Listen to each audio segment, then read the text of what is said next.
Olá, muito bom dia para você, muito bom dia para todo mundo. Tá chegando o AB1 dessa quinta-feira, hoje dia 15 de janeiro. Então, vamos às informações. Nessa edição, a gente vai falar sobre a Assembleia Legislativa de Pernambuco, porque a ALEP interrompeu o recesso parlamentar para analisar projetos considerados urgentes pelo governo do estado sobre questões de empréstimo e de orçamento. Nossa expectativa é que esses projetos sejam analisados dentro desse prazo do período extraordinário e que esses projetos são importantes para que os serviços essenciais do Estado eles sejam mantidos e outros sejam implementados. Lohana Nunes e Joel Almeida estão com a gente ao vivo e hoje tem o Minha Comunidade Assim em caráter especial, porque nós vamos voltar às obras do Complexo de Polícia Científica aqui de Caruaru. Essas obras se arrastam há muito tempo e hoje tem data no nosso calendário sobre esse assunto. Não é isso, Lohana? Bom dia! Exatamente, Almi. Bom dia para você, bom dia para todo mundo. Estamos, inclusive, na frente dessa obra, do Complexo de Polícia Científica aqui de Caruaru, justamente para trazer informações sobre essa obra que já se arrasta há tanto tempo, e que, infelizmente, aí acaba por trazer muitas consequências, inclusive gasto de dinheiro público. A gente está aguardando também um retorno da Secretaria de Defesa Social, que é responsável por responder a essa obra, e traremos novas datas e mais respostas a respeito dessa obra daqui a pouco aqui no AB1. Perfeitamente, Lohana. Joel vai abrir o nosso consultório porque quinta-feira é dia do AB Saúde e nesse Janeiro Branco vamos falar sobre saúde mental. Olha que assunto importante. Bom dia, Joel. Bom dia, Almir. Um ótimo dia também para você que está conosco aqui no AB1. A gente vai falar sobre essa campanha do Janeiro Branco. O mês se veste com essa cor para alertar sobre os cuidados com a saúde mental. Afinal, como qualquer órgão do nosso corpo adoece, o cérebro também adoece, é preciso tomar cuidado. Aí daqui a pouquinho eu vou estar no consultório do Dr. Tunay Galvão, que é um psiquiatra, vai tirar todas as dúvidas. E você, claro, pode participar desse bate-papo enviando sua pergunta para o WhatsApp da TV Asa Branca, 81991988212. Almir, daqui a pouco eu volto com essas informações acompanhado do médico. Volto contigo. Tá combinado. Joel e Lohana, até daqui a pouquinho. Nesse AB1 a gente também vai falar sobre uma grande preocupação de moradores de Garanhuns. As vossorocas, hein? No município, a Defesa Civil vem monitorando 17 locais que têm essas crateras no solo.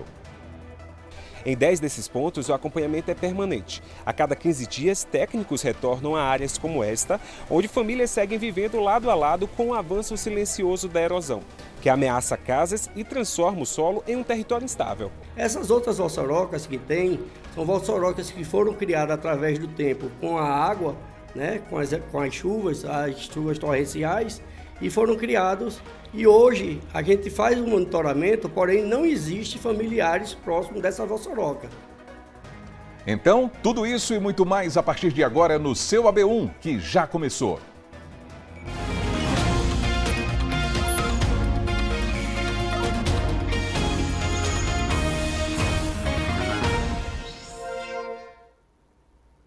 Então, 11 horas mais 52 minutos, vamos juntos pela telinha da TV Asa Branca com muita informação, pelo nosso portal, o G1 Caruaru e Região, e pelo Globoplay também. Tem o QR Code aí do lado que leva você para o nosso aplicativo para acompanhar o AB1 ao vivo e de graça pela internet. Então vamos ver agora como é que está o clima aqui em Caruaru nesse instante, porque a madrugada foi de chuva fininha, com aquele friozinho. Agora pela manhã choveu um pouco mais e essas são imagens ao vivo. A previsão do tempo está dizendo que o dia deve ser de sol entre nuvens e que à noite o tempo deve ficar parcialmente nublado. Aí, a temperatura mínima prevista para hoje está na casa dos 18 graus, hein? E nesse momento os termômetros marcam 30 graus. E agora tem cobrança no Minha Comunidade e é o seguinte, pessoal, a entrega do Complexo de Polícia Científica de Caruaru ainda não aconteceu. E nós estamos fazendo essa cobrança hoje, quinta-feira, porque na última vez que a gente falou sobre esse assunto, a Secretaria de Defesa Social disse que o prazo da entrega desse equipamento seria hoje, dia 15. Então, Lohana Nunes está ao vivo e está acompanhando essa demanda, bem de perto. Não é isso, Lohana?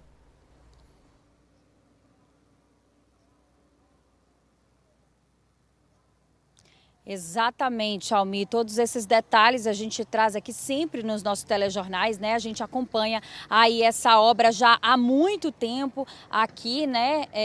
Pelo AB1, e por isso a gente determinou aí essa nova data, justamente para que a gente fosse acompanhando. Como você disse, essa obra aí já é acompanhada por nós desde 2015 e a gente preparou uma reportagem completa com todo o detalhamento, né, desse acompanhamento. Desde aquela data até o momento, a gente vai ver agora, do nosso colega Joel Almeida. Tá vendo como é importante, pessoal, a gente seguir à risca o nosso calendário aqui no Minha Comunidade? Tá lá na placa, como a gente viu, não é? 18 de setembro como a data da conclusão dessas obras. Obras que já foram adiadas tantas vezes, uma situação que se repete tanto que acaba gerando o quê? Dúvidas na população. A população fica desconfiada mesmo. Será que agora vai? É essa a pergunta. Os trabalhos estão em andamento, como a gente viu, e isso serve para renovar essa esperança de que finalmente essas obras serão concluídas e que esse equipamento atenda às demandas da nossa população em relação à segurança pública. Esse é o desejo de todos nós. Então vamos reforçar? Está aqui na tela, dia 15 de janeiro de 2026, a gente retoma essa demanda aqui no AB1. A gente vai continuar acompanhando até o fim. É na Avenida Brasil que existe um elefante branco no meio do município. Um prédio inacabado, sem uso e com dinheiro público escorrendo pelo ralo. Pode não parecer, mas essa obra está aqui há mais de uma década e ainda sendo construído. Os tapumes escondem o que será o complexo da Polícia Civil.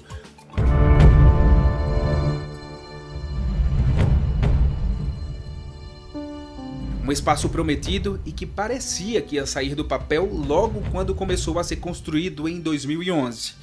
A área terá 2.000 metros quadrados e vai reunir 3 unidades da Polícia Civil. O Instituto de Criminalística, o IC, o Instituto de Medicina Legal, o IML, e o Instituto de Identificação Civil, o Tavares Buril. Nossas equipes acompanham o andamento desde o anúncio. O projeto inicial custou aos cofres públicos R$ 4.700.000 e seria entregue em menos de um ano, mas os trabalhos pararam. As obras começaram em junho de 2011. Foram orçadas em mais de R$ 4 milhões. Pelo projeto, elas seriam concluídas em menos de um ano. Mas os trabalhos estão parados de acordo com a Secretaria de Defesa Social. O motivo foram problemas técnicos no terreno que influenciaram no valor da contratação. Isso refletiu na relação com a empresa. O governo está tentando juridicamente concluí-la. Nesse momento está sendo feito um levantamento do que já foi feito e do que ainda precisa fazer. Só depois disso é que os serviços vão ser retomados. Depois, em 2015, 2 anos de obras paradas, a Secretaria de Defesa Social de Pernambuco anunciou em nota que o valor da execução havia subido para R$ 6 milhões. Em 2017, a obra foi mencionada em um relatório do Tribunal de Contas de Pernambuco. O documento apontou falhas no projeto, atrasos de pagamento à empresa contratada e a quebra do contrato. Em setembro de 2023, a estrutura era a mesma. Aqui no Complexo Científico da Polícia Civil, nada muda, a situação é estática, o que demonstra um verdadeiro descaso com o dinheiro público que foi investido aqui, até porque essa obra está se deteriorando com o tempo. Enquanto se aguarda a conclusão dessa parte burocrática que é necessária para a execução da obra, um cenário de abandono se mantém no Complexo Científico. Isso continua como um demonstrativo da falta de planejamento e zelo com o dinheiro público, que é um problema evidente e que precisa de solução. Agora estamos no início de 2024 e até agora a gente não consegue perceber por aqui nenhum indício de obra. Portanto, continua o questionamento: quando é que os serviços por aqui serão retomados no Complexo de Polícia Científica? Em 2024, o governo anunciou a retomada das obras com a escolha de uma nova empresa. O edital custava na época mais de R$ 5 milhões. Ano passado, visitamos 2 vezes o complexo, em maio e em setembro. A obra prevista para ser entregue neste mês de setembro chegou a uma evolução de 68%.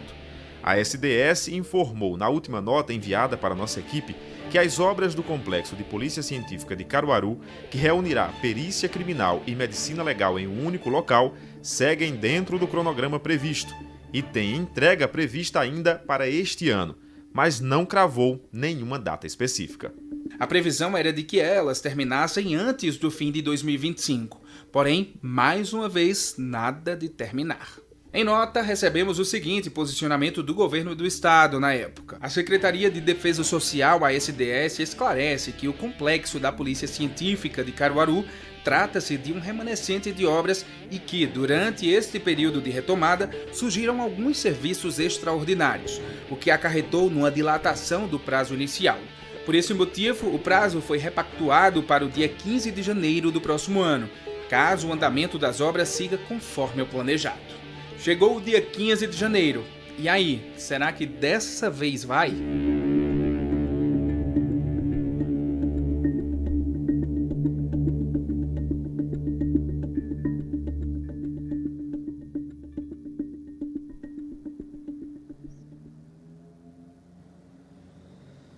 Pelo visto, não foi. A resposta de Joel ficou sem retorno. Isso porque a nossa produção procurou a Secretaria de Defesa Social e não obtivemos respostas, nem tampouco um prazo para a conclusão dessa obra que, como a gente vê aqui, ó, minha gente, segue parada e sem previsão de conclusão. A gente acompanhou, como eu vou reforçar aqui, desde 2011, o início dessas obras, né? E aí, desde então, 2015... ela está parada, e aí nova licitação, nova empresa, mais recurso e nada concluído. Até então a gente também não tem uma nova data para retornar aqui, ver se as obras estão em andamento ou ver se tem algum retorno. A gente ainda aguarda o retorno da Secretaria de Defesa Social. E por enquanto é isso. Eu volto contigo, Almir. Ana, muito obrigado pelas informações ao vivo aqui em Caruaru, direto do bairro Universitário, bem pertinho aí dessas obras do Complexo Científico da Polícia Civil. Um bom trabalho para você, Lohana. E é isso, pessoal. Minha Comunidade, a gente sabe, sempre acontece na terça-feira, mas havia essa data no nosso calendário para voltar nesse dia 15 de janeiro para ver a situação dessas obras. E, como vimos, o Complexo de Polícia Científica ainda não está pronto. Esse equipamento de segurança pública começou a ser construído há mais de 10 anos, como a gente viu, e até agora nada. É, de fato, inaceitável e impressionante. Os trabalhos foram retomados nessa gestão do governo do estado, mas ainda não foram concluídos, infelizmente. Então, a gente vai aguardar essa nova data para trazer para você e reforçar o nosso próximo compromisso sobre esse assunto. Porque o AB1 não desiste, a gente acompanha essas demandas, todas elas até o fim. Agora é 12h, 1 minuto, está chegando o Momento WhatsApp de hoje e quem mandou um vídeo foi o Edson Lima. Ele mora lá em Belo Jardim e está reclamando de alguns buracos que foram abertos há mais de 10 meses para o conserto de uma encanação. E até hoje a situação continua a mesma. Então vamos ver. Boa tarde a todos da TV Asa Branca. Eu me chamo Edson Lima, sou morador da cidade de Belo Jardim. Rapaz, eu queria que vocês me ajudassem muito. Eu, os moradores dessa rua, né, do bairro Maria Cristina, cidade de Belo Jardim. O nome da rua é Honório Guimarães. Veja, estou com uma situação aqui muito complicada. Já faz uns 10 meses que o pessoal da Compesa, né, que vieram consertar aqui uns canos, fizeram uns buracos. Vocês podem ver aí no vídeo, cheio de buraco, né? Esgoto aberto, rato caminhando, barata, cano estourado. Já faz mais de 10 meses. Nem o pessoal da prefeitura aparece para fazer esse serviço e nem o pessoal da Compesa aparece. Então eu queria que vocês me ajudassem aí, porque olha, daqui a pouco vai fazer um ano e nada resolve, entendeu? É verdade, Edson. 10 meses, daqui a pouco completa um ano mesmo. Que situação, hein? A gente foi em busca das respostas em relação a esse problema. A Compesa diz que não opera o sistema de esgotamento sanitário da rua Honório Guimarães. Então, a gente procurou a Prefeitura de Belo Jardim, mas ainda não recebemos uma resposta sobre essa situação aí. O espaço está aberto aqui no AB1 para que o Edson e os outros moradores dessa rua fiquem sabendo o que será feito para resolver esse problema, não é, pessoal? Quase um ano desse jeito. E não esquece, você também pode participar do Momento WhatsApp, é só gravar um vídeo mostrando o problema na sua rua, no seu bairro e manda para a gente pelo 99198-8212 para a gente cobrar uma solução também. E a Assembleia Legislativa de Pernambuco, a ALEP, interrompeu o recesso parlamentar para analisar projetos considerados urgentes pelo governo do estado, como empréstimo e orçamento. A Comissão de Constituição, Legislação e Justiça se reuniu para definir os relatores de projetos considerados urgentes pelo governo do estado. A reunião aconteceu no Plenarinho 2, na ALEP, e foi o primeiro avanço concreto da convocação extraordinária feita pela governadora Raquel Lira.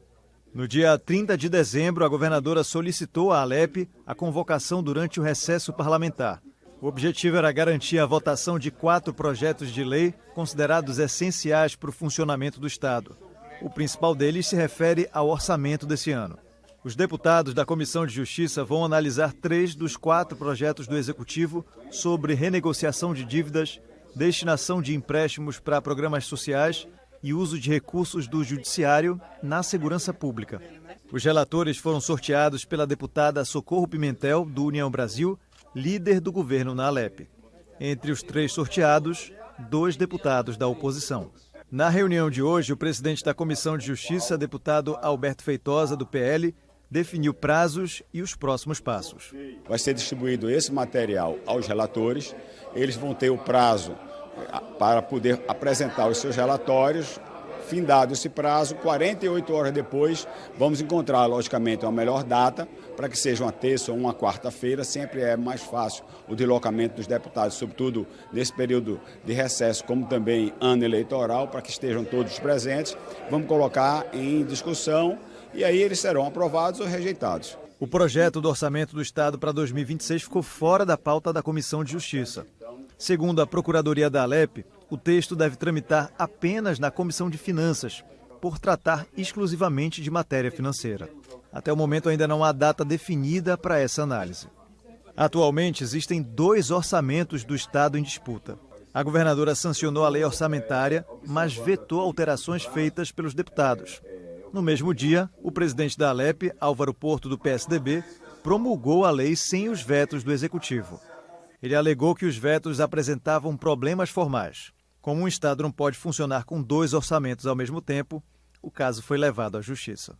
Depois da Comissão de Justiça, os projetos ainda vão passar pelas comissões de Finanças e Administração Pública até seguir ao plenário. A base governista defende um acordo para reduzir os prazos.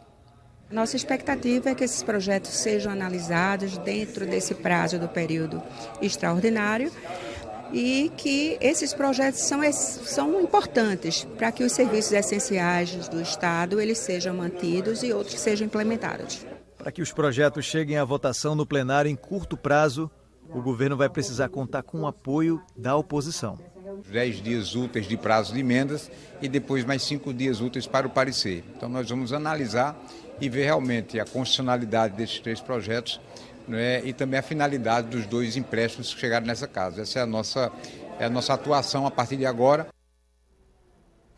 Bom, então a gente vai para o intervalo e daqui a pouco vamos falar sobre o cancelamento da busca ativa que seria realizada junto às pessoas que foram vítimas de descontos irregulares nos benefícios do INSS. Todos os detalhes daqui a pouquinho no seu AB1. 12h, 7 minutos, a gente volta já.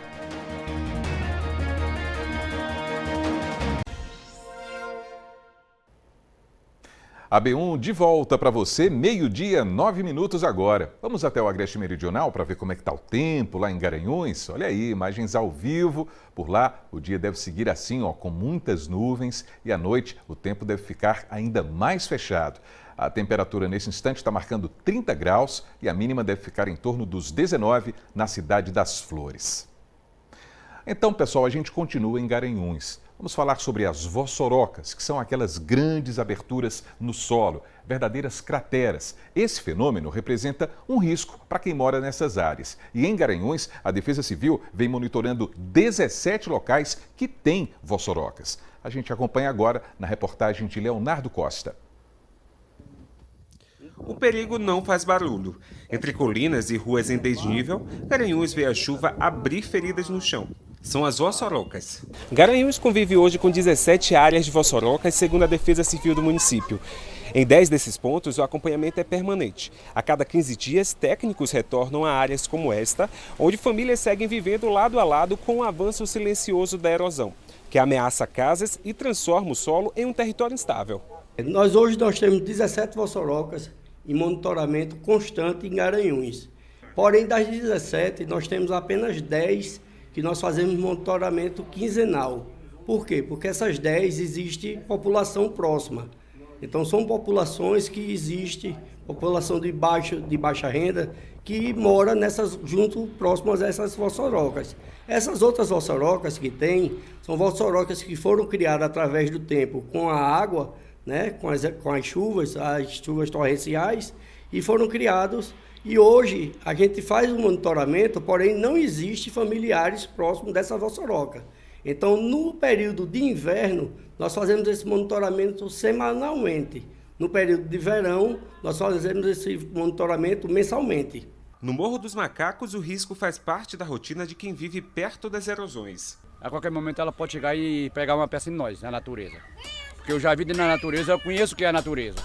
Tá entendendo? Eu já tenho meus velhos, meu pai, meu povo mais velho, já ensina nós a natureza como é. Uma barreira, qualquer coisa pra gente, ele já passa pra nós o perigo que nós temos. Eu já tenho minha ciência de quanto o perigo isso aqui é pra nós. Mas já tenho a consciência já de saber que isso aqui é perigoso pra nós.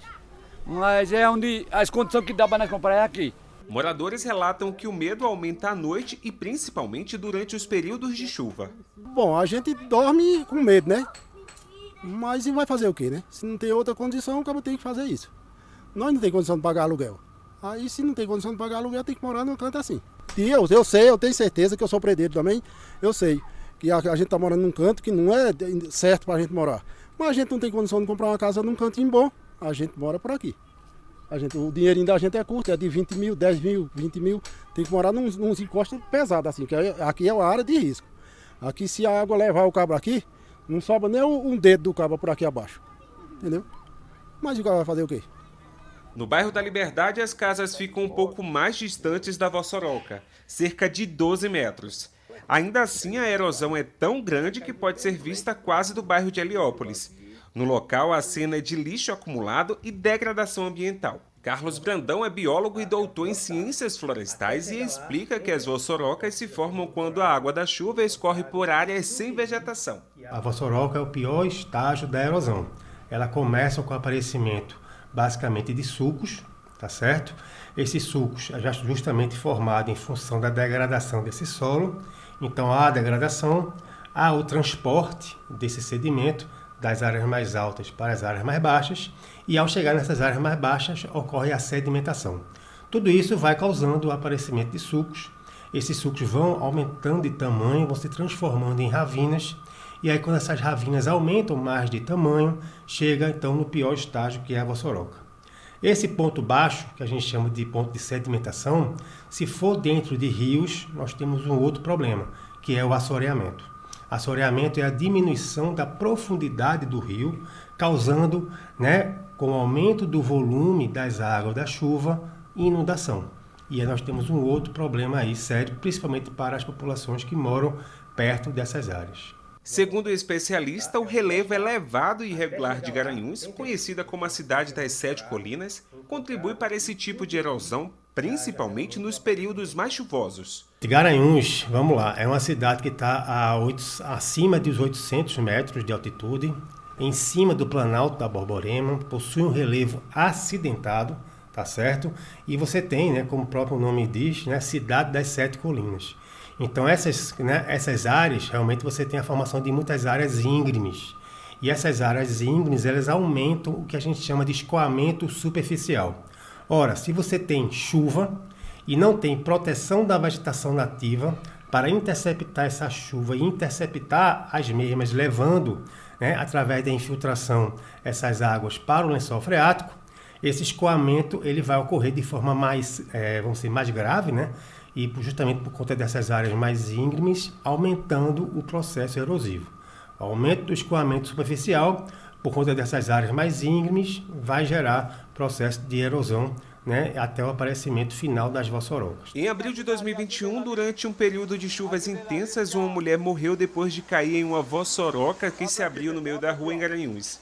Ela tentava ajudar a retirar um carro preso quando o asfalto cedeu. A vítima foi arrastada pela força da água e horas depois o corpo foi encontrado às margens do rio Mandaú. Assim como surgem em silêncio, as ossorocas também avançam sem aviso. Para especialistas, a preservação do solo, o planejamento urbano e obras de contenção são essenciais para reduzir riscos e evitar que novas tragédias se repitam em Garanhuns. É importante você ter infraestrutura, a drenagem dessas águas pluviais é importante que haja dentro das cidades. Essa água que vai descer de forma rápida precisa realmente de um local apropriado para que ela saia de forma segura. A criação de áreas verdes, né? Essas áreas verdes como praças, parques, a arborização de ruas, tudo isso serve para interceptar essas águas da chuva, diminuir essa velocidade de escoamento superficial e, o mais importante, infiltrar. Essa água ela precisa realmente chegar nos lençóis freáticos, né? Nas águas subterrâneas, que é o local mais certo, mais seguro que essas águas têm que estar. E essa é uma situação delicada para as pessoas que moram nesses locais, né? Então nós entramos em contato com a Prefeitura de Garanhuns.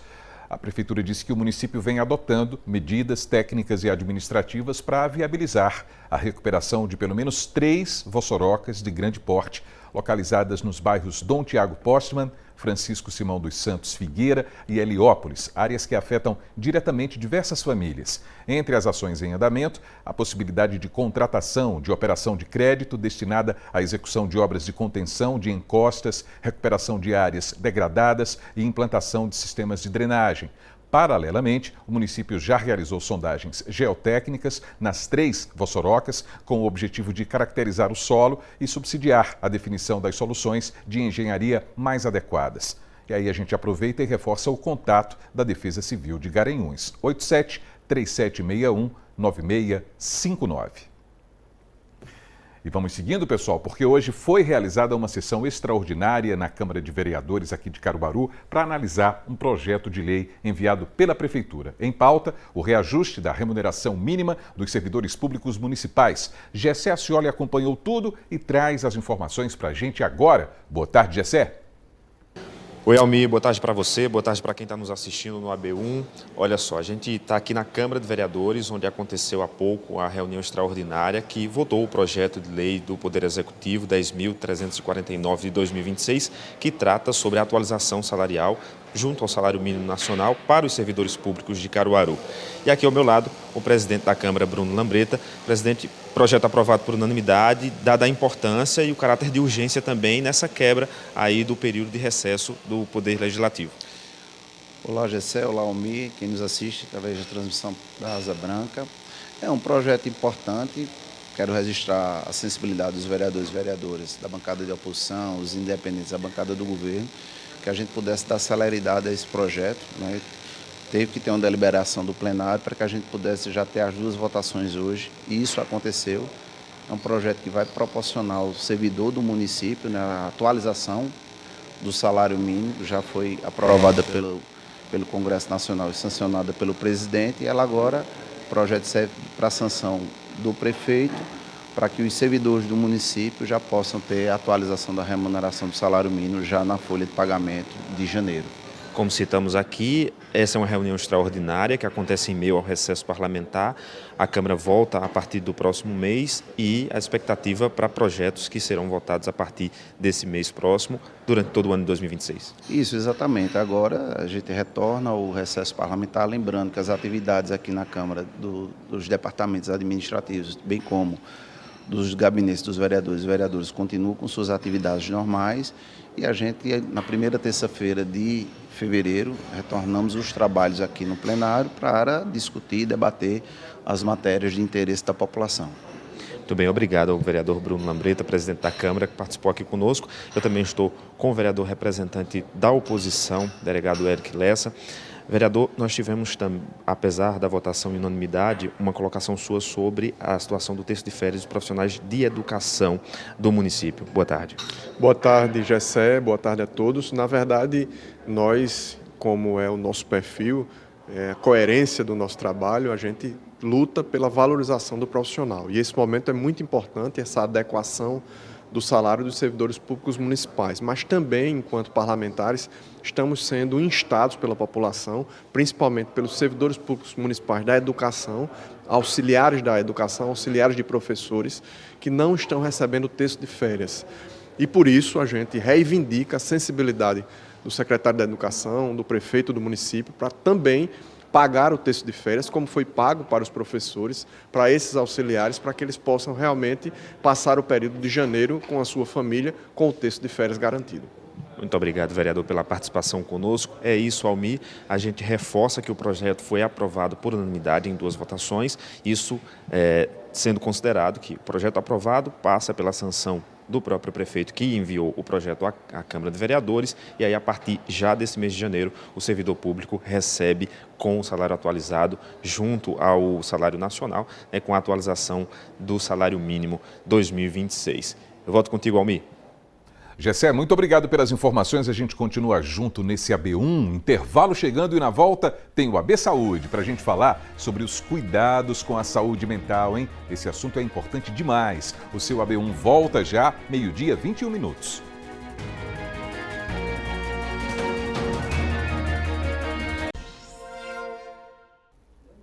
AB1 de volta para você, agora é 12h23. Vamos dar uma olhadinha na movimentação do trânsito. Essas imagens aí, ó, são da rua Rui Limeira Rosal. A gente está vendo, essas imagens são geradas pela internet, a gente percebe que trava um pouquinho, mas a gente tem uma ideia da movimentação ali à esquerda do seu vídeo, ó. Pessoal que está circulando ali, fazendo aquela conversão, e também das pessoas aí nas calçadas. Essa rua dá acesso ao Parque 18 de Maio, por exemplo, e também ao bairro Petrópolis, Santa Rosa, Vassoural. É uma via muito importante aqui da cidade e a gente tem essas imagens aí ao vivo do Centro Integrado de Monitoramento. Vamos dar uma olhadinha então na previsão do tempo em algumas cidades da nossa região também. Está aqui e está aí na sua tela, ó. Em Bezerros, no Agreste, a mínima é de 20 graus, hein? A máxima pode alcançar 30. Joaquim Nabuco, na Zona da Mata, mínima de 22, máxima de 31 graus. E em Gazeira, lá no Sertão, tem essa temperatura mínima prevista, 29 graus, e a máxima pode chegar aos 33, pessoal. E vamos seguindo. Você já ouviu falar sobre a lei do profissional multimídia? Ela está valendo desde a semana passada e regulamenta a atuação dos influenciadores digitais. Lohana Nunes está voltando ao vivo e vai trazer os detalhes para a gente agora. Vamos saber, por exemplo, quais são os principais pontos dessa lei. Não é isso, Lohana? É isso mesmo, Almir. Inclusive, eu estava conversando com o Dr. Rodolfo aqui, que é o advogado que está com a gente, sobre esses contrapontos, justamente, porque é uma legislação nova que regulamenta uma profissão nova, mas que ela é muito ampla, né? E ela parte ali de 2 pontos muito importantes. Mas antes da gente começar a tirar as dúvidas com o Dr. Rodolfo, eu quero ler para vocês aqui o que a legislação determina, né? Como multimídia profissional e multifuncional de nível superior ou técnico, então já coloca essa determinação aí, apto a atuar na criação, produção, captação, edição, planejamento, gestão, programação, publicação e distribuição de conteúdos de som, imagem, animações, vídeos e textos em mídias eletrônicas e digitais. Ou seja, deu uma ampliada, né, doutor, nisso? Ou seja, não é só aquele influencer que está na frente da câmera, vendendo produtos, indicando ações ou serviços, mas também aqueles que trabalham internos, externos, enfim. Tentou essa lei regulamentar tudo isso, não só para que o profissional se sinta assegurado, né, aí com o trabalho dele, o que ele vai ganhar e tudo mais, mas também com a responsabilidade do trabalho dele. Ou seja, minha gente, para vocês entenderem, uma pessoa que gosta de correr e se exercitar, ela não pode dizer para todo mundo fazer sem ele ter uma formação técnica para isso. Basicamente vai responsabilizar, melhor dizendo, esse influenciador para tudo que ele for indicar. É basicamente isso, né, doutor Rodolfo? Boa tarde, seja bem-vindo. Boa tarde, Lohana. Boa tarde, Almir, todos do estúdio, quem está acompanhando a reportagem. Olha, essa lei veio tentar melhorar uma área da sociedade que já estava se desenvolvendo, uma área, inclusive, que gera riqueza, muita riqueza, mas que trabalha principalmente com um elemento fundamental hoje em dia, que é a informação.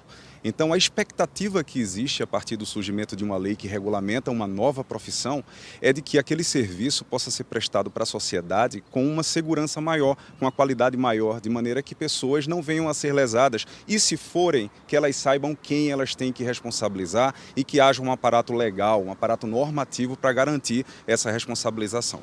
Então, é importante que a gente saiba que esse é o começo, né, de uma estrutura de trabalho legalmente determinada, né? Ou seja, a gente sabe que essa cultura, né, de influencers, de mídias sociais, principalmente nas redes sociais, ela é nova.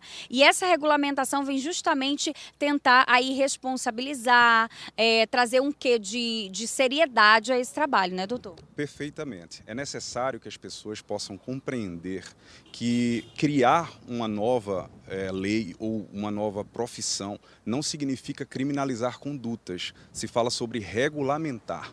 O que é que isso quer dizer? É criar marcos legais que sejam seguros para que as pessoas possam saber e definir muito bem qual atuação que elas podem desenvolver. Isso é importante para a sociedade, isso é amadurecimento social, isso é amadurecimento do próprio Estado. Mas nós também precisamos compreender que isso está no início de algo que já vinha acontecendo. Então, os criadores de conteúdo em redes sociais, por exemplo, eles já faziam isso, eles já desempenhavam essa profissão e receberam agora um novo nome. Mas a verdade é que a própria ciência e o estudo técnico ainda vão dizer o que é essa profissão exatamente.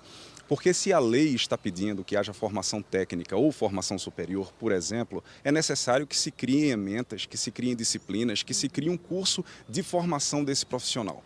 A ideia é criar segurança, não criminalizar. É criar segurança para que as pessoas que desempenham essa função, elas possam fazer também sabendo o que é que elas estão fazendo.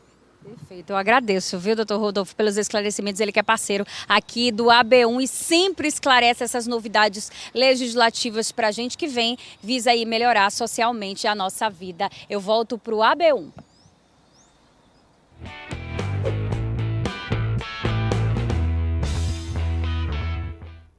Muito bem, agora é meio-dia, 29 minutos. Está na hora de abrir o nosso consultório, até porque estamos vivenciando o Janeiro Branco, um mês dedicado aos cuidados com a saúde mental. Esse assunto é importante demais e Joel Almeida está chegando nesse AB Saúde de hoje. Joel, seja bem-vindo e uma boa tarde para você. Boa tarde, Almir. Uma ótima tarde também para você que está conosco aqui no nosso AB1. Olha só, eu falo aqui do consultório do psiquiatra Tonai Galvão, que está aqui ao meu lado, mas antes de ir para ele, antes dele começar a falar, eu queria trazer um dado muito importante para a nossa conversa. 80% da população que tem já o diagnóstico de depressão, ansiedade ou outro problema ligado à mente não tem um tratamento adequado. A gente preparou uma reportagem para você acompanhar isso e saber também a importância da saúde mental, dos sintomas e de procurar ajuda no momento certo. Vamos ver. Ano novo, momento de reflexão e de cuidados. Janeiro é considerado o mês do recomeço e, naturalmente, o pensamento é de um novo momento na vida, cuidar da saúde e de novos projetos. E a saúde mental, como anda? Essa talvez seja uma pergunta que pouca gente se dá conta de fazer, mas é sem dúvidas o primeiro ponto a ser observado quando o assunto é cuidar da saúde. Pensando nisso, em 2014, na cidade de Uberlândia, em Minas Gerais, o psicólogo Leonardo Abraão criou a campanha Janeiro Branco, iniciativa que logo ganhou o país pela importância de tratar sobre o tema de saúde mental. Tanto que em janeiro de 2023, o mês foi instituído nacionalmente por meio da Lei 14.556. Mas você sabe o que está por trás da nomenclatura Janeiro Branco? Situações como o estresse, ansiedade, a depressão, o pânico e outras doenças devem ter atenção e ser tratadas com seriedade. A campanha também visa reforçar o autocuidado, garantindo que as pessoas entendam os sinais de uma doença mental e saibam como buscar ajuda quando necessário. A saúde mental é vista por mais da metade dos brasileiros como o principal problema de saúde, sendo os jovens e as mulheres os mais afetados, com 34% dos brasileiros abaixo de 35 anos se sentindo angustiados.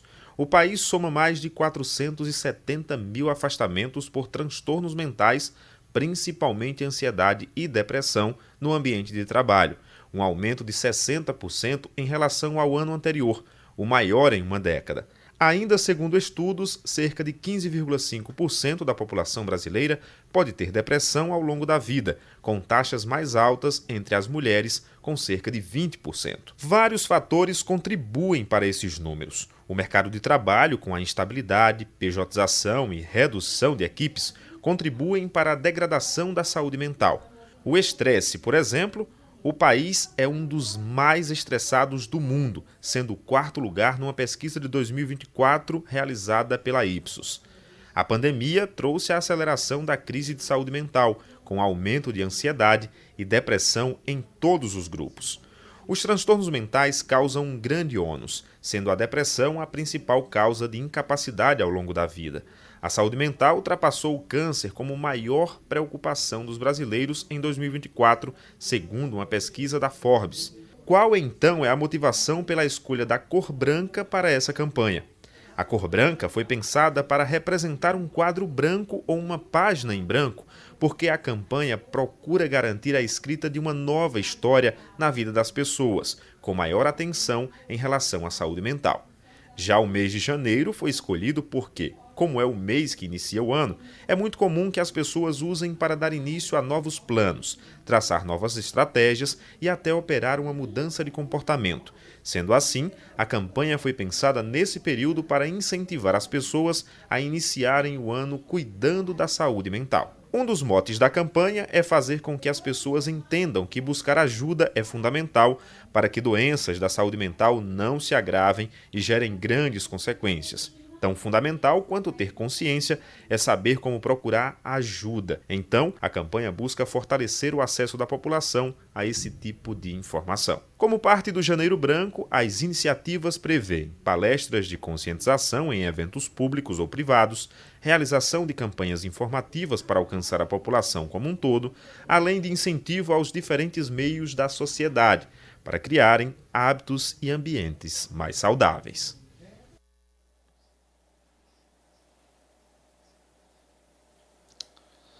Agora a gente vai conversar com o Dr. Tonai Galvão, que é psiquiatra, está aqui conosco. Invadimos, no bom sentido, o consultório aqui do doutor.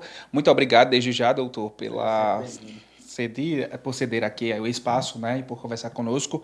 Doutor, a gente tem as participações, né, do nosso telespectador. A primeira delas é da Thaís Oliveira, do bairro do Salgado, que ela diz assim: a falta de cuidado com a saúde mental pode se manifestar através de sintomas físicos? Por onde começar com esses cuidados para que esses problemas não atrapalhem a vida? Perfeito, uma ótima pergunta. Boa tarde a todos, boa tarde aos telespectadores. Thaís, obrigado pela pergunta. De fato, é muito importante que o Janeiro Branco ele traz esse convite a nós refletirmos sobre a nossa saúde mental, né? Desde 2014 que essa campanha vem acontecendo e cada ano tomando mais força. É importante pensarmos em saúde mental e é importante ficarmos alerta, ficarmos atentos a sintomas que eventualmente podem sugerir algum tipo de adoecimento. Diminuir a vontade de fazer as coisas, a energia, o prazer, são sintomas que valem a pena ficarmos atentos. Outros sintomas físicos, eventualmente o coração acelera, falta de ar, enfim. Há uma série de sintomas que vale a pena prestarmos atenção e ficarmos atentos e quando isso surge, buscar algum tipo de ajuda, algum aconselhamento ou até mesmo uma consulta. Quando a Thaís falou que esses problemas eles podem aparecer também, por exemplo, em outras partes do corpo, como por exemplo uma coceira, né, bolinhas na mão, isso pode acontecer também? Pode sim. Na realidade, a gente às vezes tenta dissociar como se a cabeça fosse diferente do corpo, mas na realidade está tudo junto. E a cabeça ela acaba interferindo, né? Problemas mentais de modo geral, um transtorno ansioso, um transtorno depressivo, pode repercutir em sintomas físicos, como o coração acelerado, na sensação de falta de ar, lesões eventualmente de pele, coceira, prurido. Então, tudo isso sim pode surgir nesses contextos de quadros ansiosos ou depressivos. Doutor, a gente tem a participação do José Davi de Belo Jardim. Ele diz assim: se eu parar de tomar meus remédios ansiolíticos e antidepressivos sem consultar o meu médico, a depressão pode voltar de forma mais grave? José, não é que ela vai voltar de forma mais grave porque parou sem o consentimento do médico, não é exatamente isso. Mas o tratamento ele deve ter um projeto. um início, um meio e um fim. A retirada das medicações elas devem ser feitas no período adequado e de uma forma adequada, porque existem sintomas da retirada, sobretudo quando essa retirada ela é rápida, ela é abrupta, que podem fazer com que o indivíduo ele tenha uma piora muito significativa por ter tirado os remédios muito rápidos. E a depressão ela pode sim recorrer, ela pode ter um novo episódio se não for tratada de forma adequada.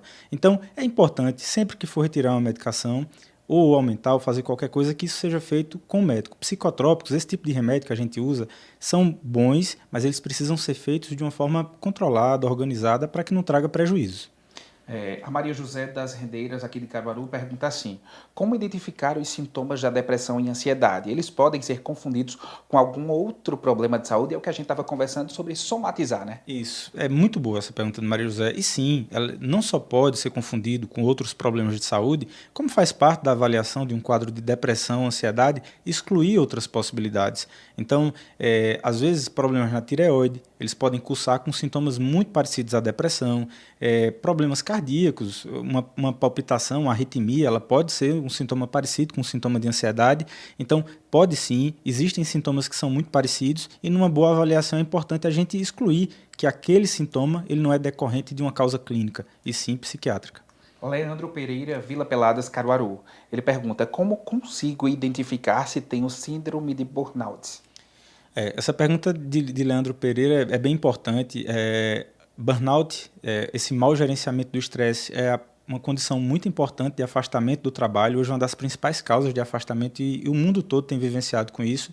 E o burnout ele se caracteriza pelo distanciamento do indivíduo com o trabalho. Ele vai deixando de acreditar naquilo que ele faz, ele vai ficando cada vez mais cansado, mais irritado, perdendo o engajamento com aquelas atividades. E isso acontece no contexto laboral. Esse estresse está muito relacionado ao trabalho, ao ambiente do trabalho, e não a outras questões apenas, como muitas vezes em quadros depressivos a gente vê uma perda total da capacidade em vários aspectos. Então, no mau gerenciamento do estresse, no burnout, há um distanciamento muito grande entre o indivíduo e a atividade que ele exerce e o trabalho como sendo o principal fator estressor. Luana Barbosa, do bairro Indianópolis, também aqui de Caruaru, pergunta assim: acabei de descobrir que meu filho tem um atraso no desenvolvimento. Sinto que esse diagnóstico mexeu com a minha saúde mental. Como devo buscar ajuda para lidar e ajudá-lo com o diagnóstico dele?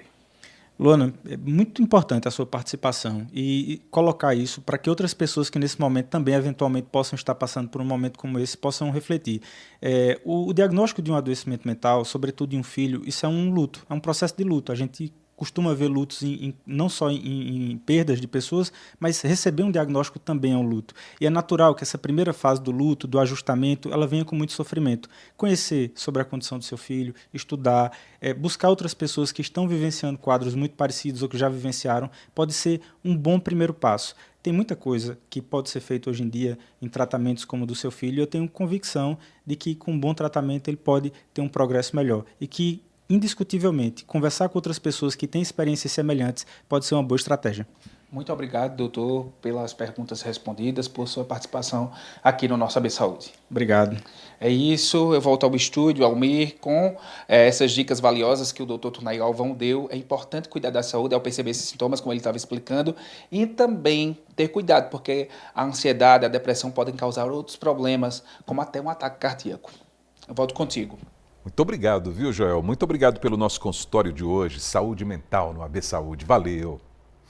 Agora a gente fala sobre as fraudes contra os aposentados do INSS, hein? É que o governo federal proibiu novos descontos nos benefícios da Previdência Social, mas vetou a busca ativa dos aposentados que foram lesados. Então o Gessé Ascioli está voltando para a gente entender um pouco mais a respeito desse assunto e para saber como buscar os direitos também. Gessé. Isso, Almir, a gente volta aqui na programação do AB1 de hoje para falar sobre aqueles descontos do INSS, né? Esses descontos que acabam sendo ruins para o beneficiário do INSS, mas ao mesmo tempo sobre atualizações desse processo das pessoas que foram lesadas, né, nesse processo todo. A gente tinha a busca ativa colocada pelo governo federal para buscar essas pessoas que estavam tendo esse prejuízo, mas houve aí uma paralisação dessa busca ativa e a gente vai entender como é que está esse processo para a identificação desse prejuízo que teve aí, né, os beneficiários do INSS. Eu estou aqui com o Davi Marinho, que é advogado especialista do direito previdenciário.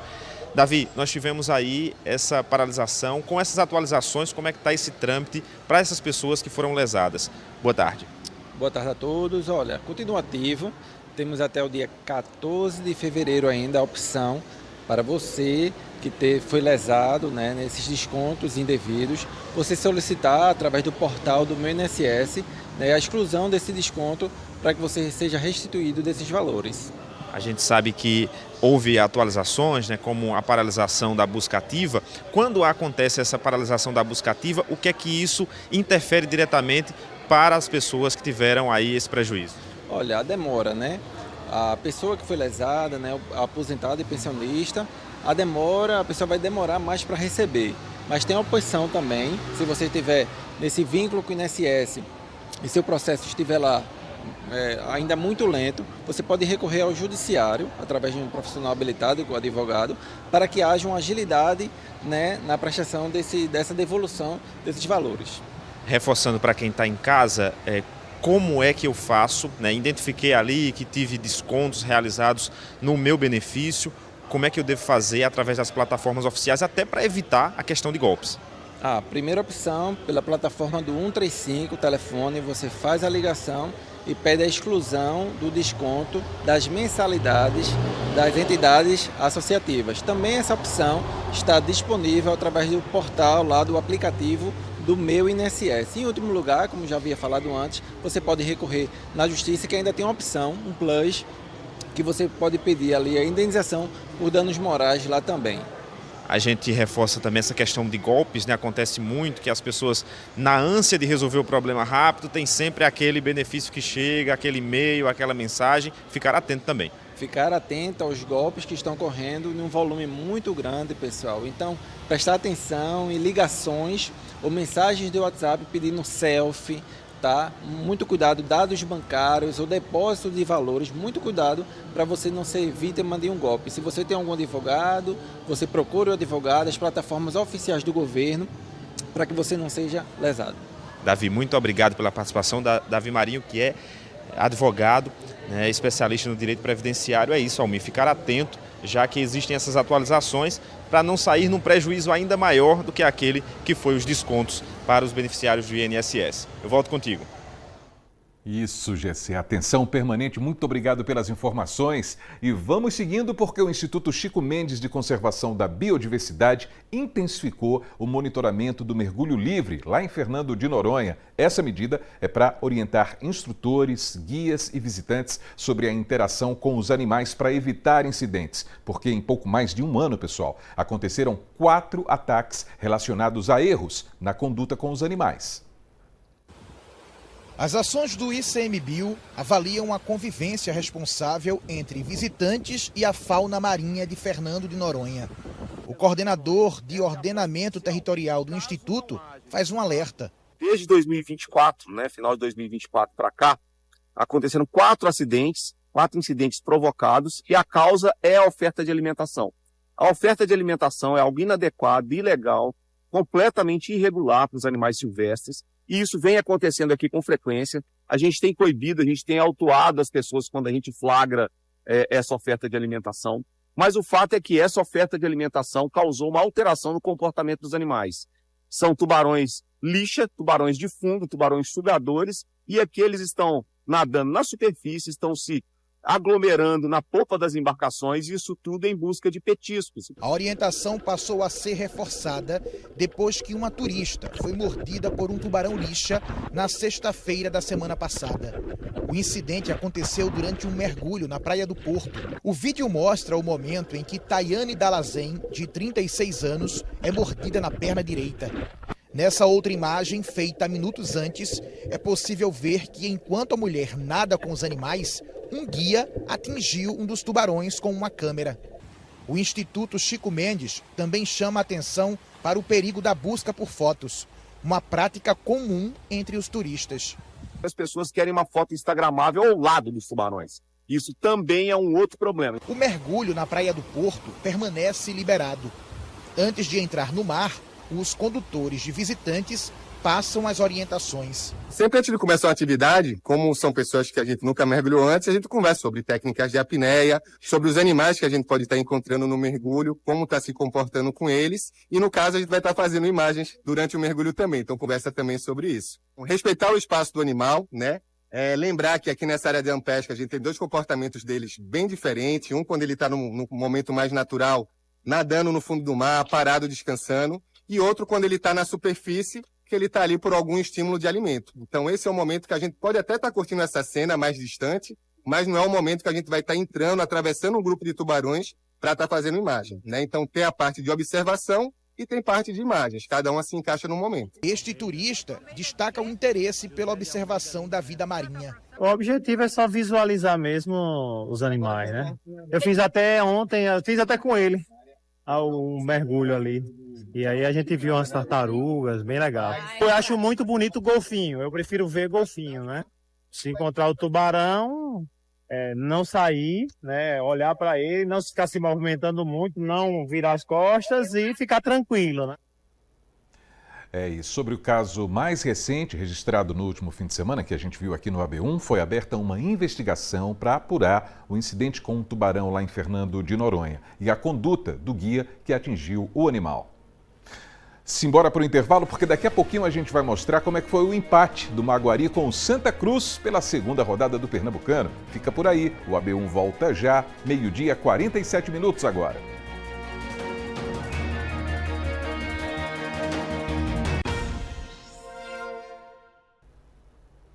O seu AB1 voltou e vamos falar sobre o Campeonato Pernambucano porque tá chegando o AB Esporte e com ele Matheus Antunes, que acompanhou de perto o duelo entre o Maguari e o Santa Cruz lá em Bonito. Boa tarde para você, Matheus.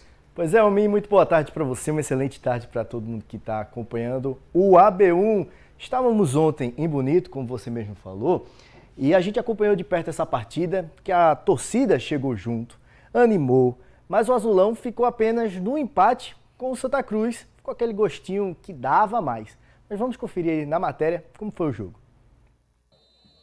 Mais uma prova de fogo para o Maguari. O Azulão recebeu o Santa Cruz, válido pela segunda rodada do Campeonato Pernambucano. O horário, meio fora do comum, 3 da tarde. Mas olha, não é que a galera compareceu em cheio? Com certeza estamos convictos da vitória do Maguari. Pra cima, Maguari!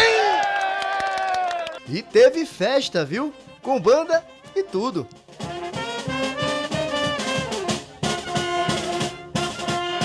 Os torcedores começaram meio silenciosos, mas viram o Maguari com uma postura diferente do jogo contra o Náutico, indo pra cima do tricolor até que saiu o primeiro gol. Bruno Vinícius aos 29 minutos da primeira etapa.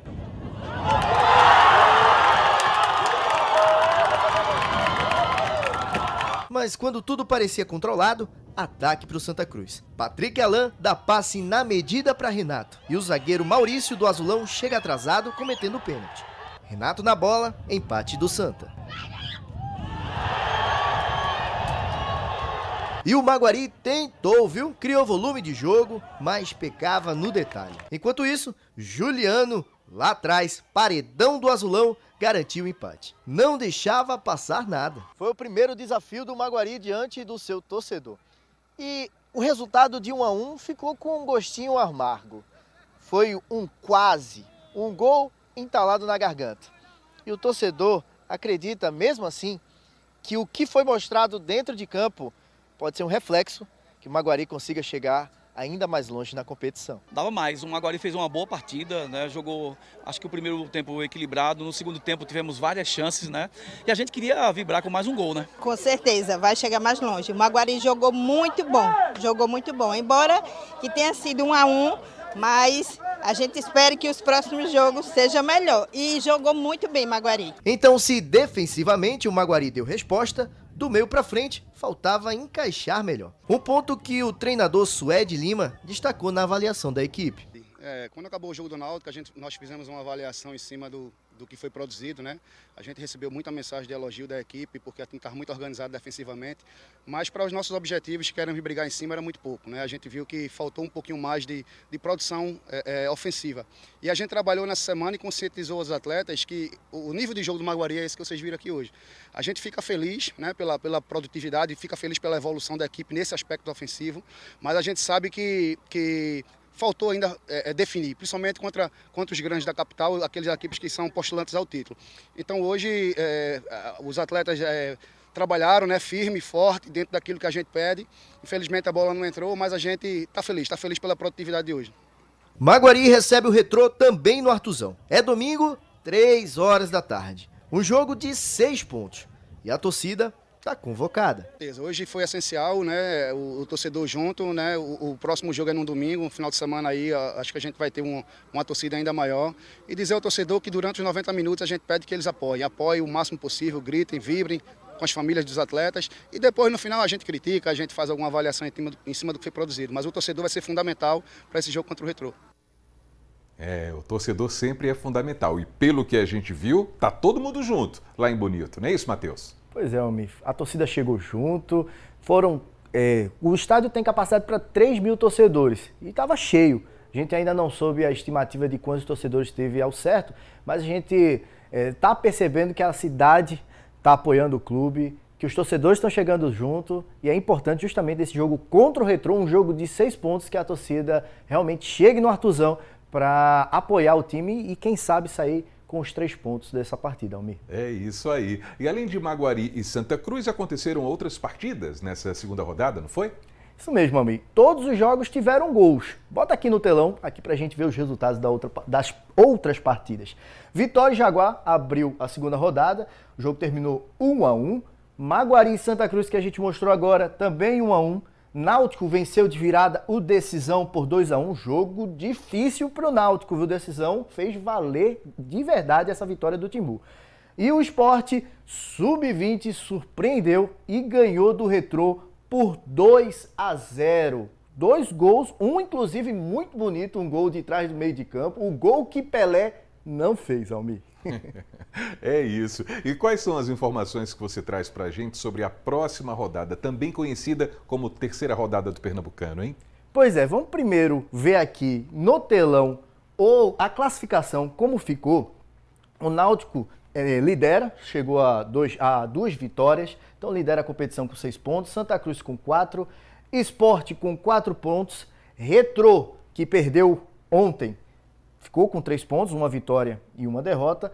O Jaguar empatou as 2 partidas, chegou a 2 pontos. Maguari 1, Vitória 1 e Decisão 0. Como a gente estava falando da próxima rodada, Almir, jogos duríssimos e decisivos. Primeiro que o Maguari vai enfrentar o Retrô em casa, precisa vencer. Temos clássico Náutico e Sport, primeiro clássico do ano. O Náutico que mostrou de fato uma necessidade de melhora e o Sport vai vir a campo com a primeira vez com um time profissional. Enfim, confrontos decisivos já no início do Pernambucano, e o Pernambucano é tiro curto, Almir. É um campeonato muito curto essa primeira fase, jogos de ida que a gente fala, né? Então, realmente, a gente espera que seja grandes jogos e a gente poder trazer essa cobertura completa na segunda-feira. Vou ficando por aqui, mas não antes de trazer ou pedir para vocês aquele convite especial de vocês acessarem o nosso portal GE Caruaru Região, que lá tem todos os detalhes sobre o nosso futebol, o Campeonato Pernambucano, com qualidade e carinho feito para você. Forte abraço para todo mundo e Almir, até amanhã. Grande abraço para você, Matheus. Valeu! Até amanhã. E sexta-feira, você já sabe, é dia de música no Som Sotaque. Mas o que é que vai rolar amanhã, hein? A gente vai ficar sabendo agora. Dá uma olhada. Puxa o fole sanfoneiro! Já deu pra notar que o clima aqui tá pegando fogo, né? Nordestino no forró, vai! Fui um forró pra cá de Caicó, ninguém botou no forró bodó. Olha aqui, eu fui um forró pra cá de Caicó, ninguém botou no forró bodó, ninguém botou no forró bodó. Ninguém botou no forró bodó, ninguém botou no forró bodó, ninguém botou no forró bodó. É amanhã aqui no Som Sotaque, Nordestino no forró, e você não pode perder. Vem pra esse forró bodó com a gente, bora! Seu Malaquias e Maria Bem. E daqui a pouquinho tem o Panorama CBN. A gente vai conversar com a consultora de recursos humanos, Tamires França. Ela vai falar sobre comportamento profissional. O Panorama começa às 2h na rádio que toca notícia. E assim termina o seu AB1 dessa quinta-feira e a gente marca esse novo encontro para amanhã, se Deus quiser, a partir das 11h45. Valeu, pessoal. Um grande abraço e até lá.